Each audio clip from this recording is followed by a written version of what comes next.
So my name is Ernest Walker.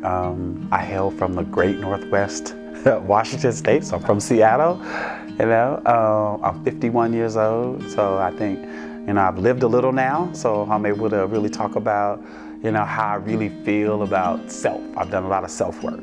So seeing how people are, applauding their successes, picking them up when they're down, checking in on them. I haven't heard from you in a while.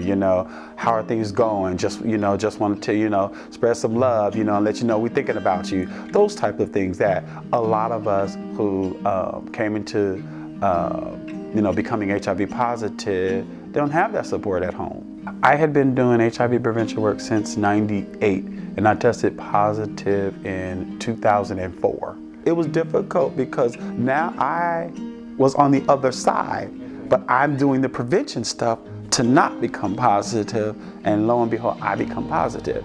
And what I had to step back and look at was around my own vulnerability. So it was just one of those things that, knowing doesn't always mean doing, right? So we want to make sure that people feel okay with just saying that I did what I thought was best for myself at the time. I had to tell my story, and I had to live in my truth, and I had to tell it to the guys that I was telling, how to protect yourself, right? And how not to become positive, yet in the work I became positive, right? So that was one of the hardest pieces for me, just trying to, it was guilt. I felt guilty.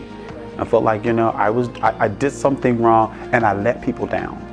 One of the things that what gave me more value was that going to the doctor.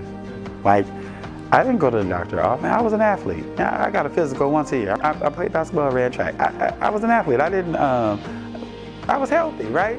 I think that, it really made me take better care of myself. We should be able to get in the room to just talk about health and health disparities.